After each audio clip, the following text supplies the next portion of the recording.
Hello, പറഞ്ഞോ മോനെ. ആ പക്ഷേ നിങ്ങൾ പറഞ്ഞ എമൗണ്ടിന് തന്നെ തരാം. നാളെ തന്നെ നമുക്ക് എഗ്രിമെന്റ് വെക്കാം. എന്റെ കൊച്ചനെ, എനിക്ക് ഒട്ടും താല്പര്യമില്ലാത്ത സെറ്റപ്പാ. പക്ഷെ കൊച്ചനൊരു കാര്യം പറയുമ്പം ഞാനൊരു 5 രൂപ അങ്ങ് കുറയ്ക്കും. എന്നാ പിന്നെ ഒരു കാര്യം ചെയ്യാം. ആലീസ് കാലത്ത് 8 മണിക്കുള്ള ഫ്ലൈറ്റിൽ ഇങ്ങനെ ലാൻഡ് ചെയ്യും. ആര്? ആലീസ്, എന്റെ ഭാര്യ.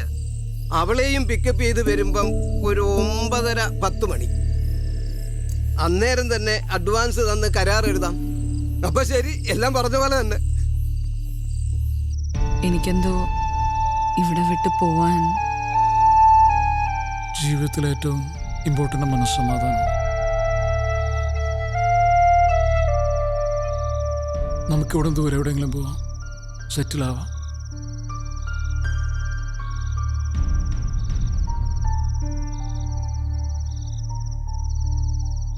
ശരി, നാളെ രാവിലെ തന്നെ ആള് വരും പ്ലാവ് മുറിക്കാൻ.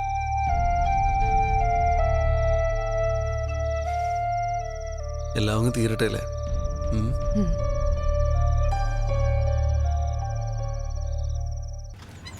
പള്ളി തുറക്കേട്ടാ. ഇതന്നെ ഞാൻ തോന്നടേ.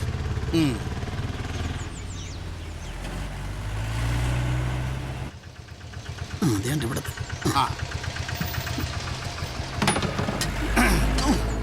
ഈ കയറൊക്കെ ഇങ്ങനെയാണെന്നുള്ളത് ഒതുക്കി കെട്ടി വെച്ചുകൂടാ ഇവിടെ. എന്നാ പിടി. ഡെയിലി ഇങ്ങനെ പണിയെടുത്ത് ഞാനിപ്പോൾ ബംഗാളിയാണോ മലയാളിയാണോ എന്നൊരു സംശയം. ബംഗാളിക്ക് എന്തായാലും ആശാന്റെ കളർ കിട്ടത്തില്ല സാറേ. സൂക്ഷിച്ചു, അല്ല ഇന്ന് അടുത്ത കാലൊടി. ആറേ ആറേ, ഇവിടെ ആരും ഇല്ലേ? ഇതൊന്ന് പിടിയടാ. നീ അങ്ങോട്ട് നോക്കിക്കാതെ ഇങ്ങോട്ട് നോക്കടാ. നീ മേലോട്ട് കയറ്. ഇനി കുന്തം പിടിച്ചാൽ ഇവിടെ നിൽക്കുക, പടയാളി നിൽക്കുന്ന പോലെ. ഇതിവിടെ വെച്ചിട്ട് ബാക്കി സാധനം പഠിച്ചിട്ട് വരാം. ഒരു കാര്യവും ചെയ്യത്തില്ല. സാധനങ്ങൾ അകത്തന്നെ എടുത്തോളൂ. ചക്ക കൊല കുത്തിക്കിടക്കും, മുറിക്കാൻ തോന്നുന്നു. ഉള്ളവനങ്ങ് മലമറിച്ച് കായ്ച്ചു കൊടുക്കും. നമുക്കാണെങ്കിലോ. സാറൊന്നും വിചാരിക്കില്ലേ, ഞാൻ ഇങ്ങോട്ട് വരാൻ ഇറങ്ങിയപ്പോഴാണ് ഒരു കോള് വന്നത്. അമ്മൂമ്മയ്ക്ക് സുഖമില്ലെന്നും പറഞ്ഞു. അതല്ല, അമ്മൂമ്മയ്ക്ക് സുഖമില്ലെന്നും പറഞ്ഞു. ഉറങ്ങുന്ന പോലെ ഇടക്കോ ഏതാണ്ട് അസുഖമാണെന്ന് പറഞ്ഞ് പെണ്ണുമ്പിള്ള ഭയങ്കര കരച്ചില്.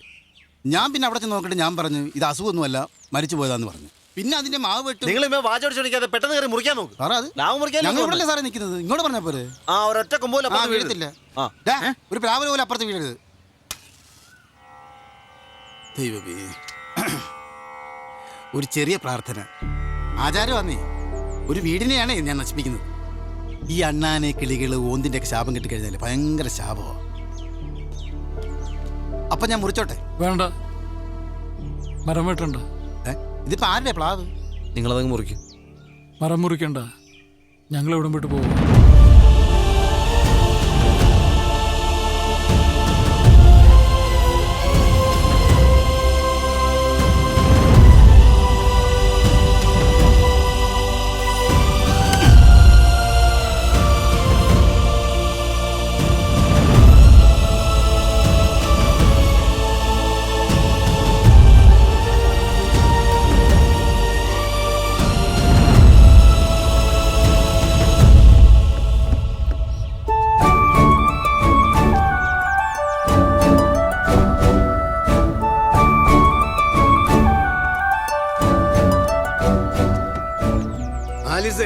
ഇതാണ് ഓണർ.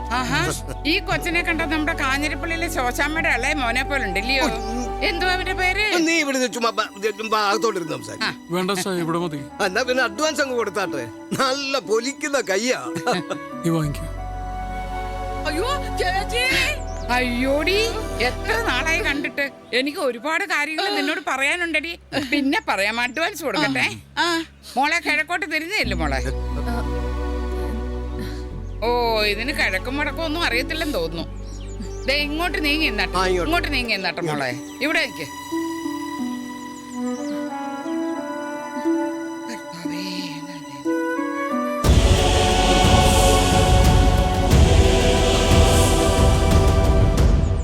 ഈശോ, ഈ കൊച്ചാണ്ട കരയുന്നു.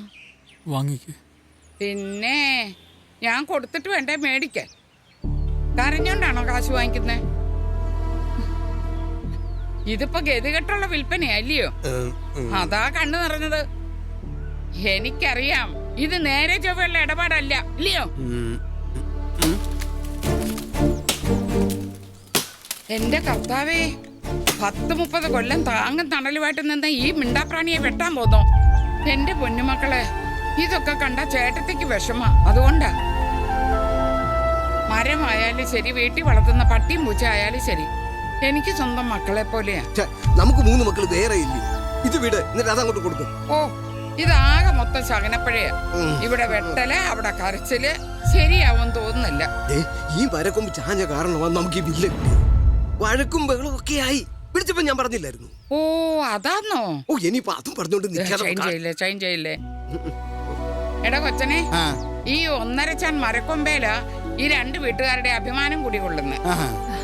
ഇനിയിപ്പൊ ചുമ്മാ തരാമെന്ന് പറഞ്ഞാലും ഈ വീട് എനിക്ക് വേണ്ട. താമസിക്കുന്നവരുടെ മനസ്സാ വീടിനെ കെട്ടതും നല്ലതും ആക്കുന്നത്. എന്റെ പൊന്നു ചേച്ചി, ഈ എസ് എന്ന് പറഞ്ഞു തീർത്താൻ ഈ മരം വെട്ടിച്ചാക്കാൻ. അയ്യോ, പണ്ടവർ ഒറ്റ വീട്ടിലായിരുന്നു താമസം. അന്ന് അവിടെ ചെടിയും മരവും ഒന്നും ഉണ്ടായിരുന്നില്ല. കാണും, അതിൽ നിലയും വീണിട്ടുണ്ടാവും. അതും ഒറ്റ വീട്. ഇവിടെ ഇപ്പൊ ഇടയ്ക്കൊരു മതില് വന്നു, അതിരും വന്നു. എടോ, താൻ ക്രിസ്ത്യാനിയാണോ? ചേച്ചി ഇതുവരെ ആയിരുന്നു. ഇനി അങ്ങോട്ട് എന്ത് വന്ന് എനിക്കറിയില്ല. വിശുദ്ധ വാക്യത്തിൽ എന്തുവാടോ പറയുന്നേ? എനിക്കറിയത്തില്ല. ചേച്ചി പറഞ്ഞു തരുന്നോ അതോ ഞാൻ വീട്ടിൽ പോയി ബൈബിൾ എടുത്തോണ്ട് വരണോ? വേണ്ട, ഞാൻ പറഞ്ഞു തരാം. നിലത്തിൽ പണിയുന്ന മതിലിനൊപ്പം നീ മനസ്സേലും മതിൽ കെട്ടുന്നു. അതോടെ നിന്റെ സഹോദരനായിരുന്നവൻ നിന്റെ അയൽക്കാരനായി മാറുന്നു.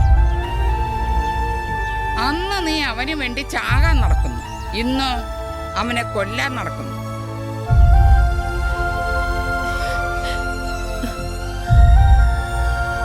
എന്തായാലും ഈ വീട് ഞാൻ വാങ്ങിക്കുന്നില്ല. അത് പിന്നെ ചേച്ചി ഇപ്പൊ പറഞ്ഞ വിശുദ്ധവാക്യം എത്രന്നാ പറഞ്ഞേ? അത് ഞാൻ പറഞ്ഞില്ലല്ലോ. എന്റെ മനസ്സിൽ തോന്നിയത് ഞാൻ പറഞ്ഞു. വിശുദ്ധവാക്യം എന്നൊക്കെ പറഞ്ഞാലേ നീയൊക്കെ ഒന്ന് ശ്രദ്ധിക്കത്തുള്ളൂ. എടി, അതെ, നമുക്ക് പിന്നെ കാണാം. പിന്നെ കാണുന്നു. ആലിസേ, മിണ്ടാതെ ഇങ്ങോട്ട് വരാൻ. ഞാൻ വീട് വാങ്ങിക്കാൻ നടക്കുന്നു.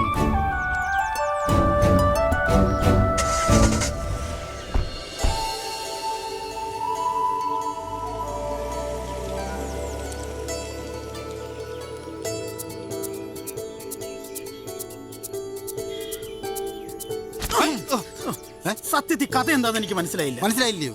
നീ മേളി സിനിമ ആണോ വരുന്നടാ? ഞാൻ വിളിക്കണത് ഒരു ഇത് വെട്ടണോ വേണ്ട എന്ന് പറഞ്ഞു. സാറേ, ഞങ്ങൾ നിൽക്കണോ പോണോ? അതിനും മുഖത്ത് നോക്കുവാണോ? ഒന്ന് പറഞ്ഞ് രണ്ടാമത്തേനും മുഖത്ത് നോക്കുന്നു. ഇപ്പൊ ചിരിക്കുന്നു. എന്താ ഇത്?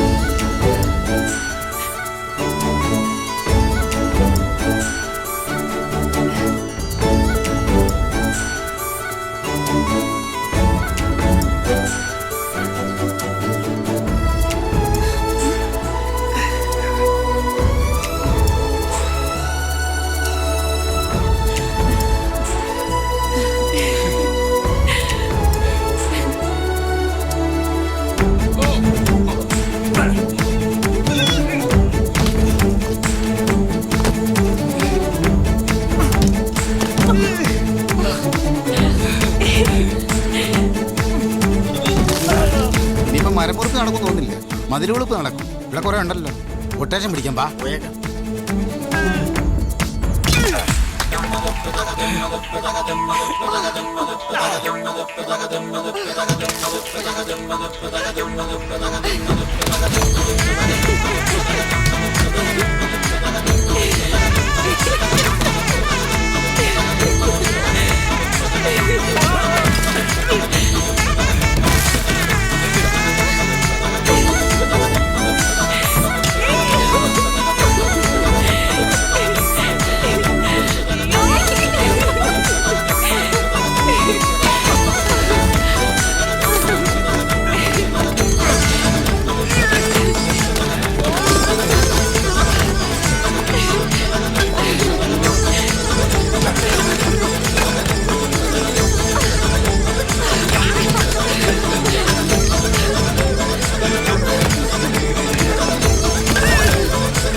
അപ്പോഴേ ഇനി എൻ്റെ ഒരു വിശുദ്ധവാക്യം ഞാൻ പറയാം.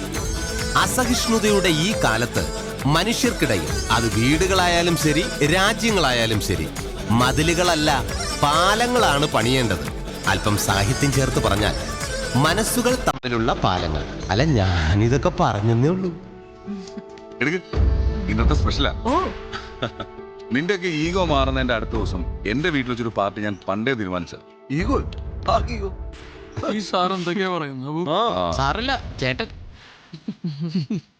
ഹായ്, ഇത് കൊള്ളാലോ. എന്താ ഐറ്റം? ഇതാണ് ഇന്നത്തെ സ്പെഷ്യൽ, ചക്കമലാടു.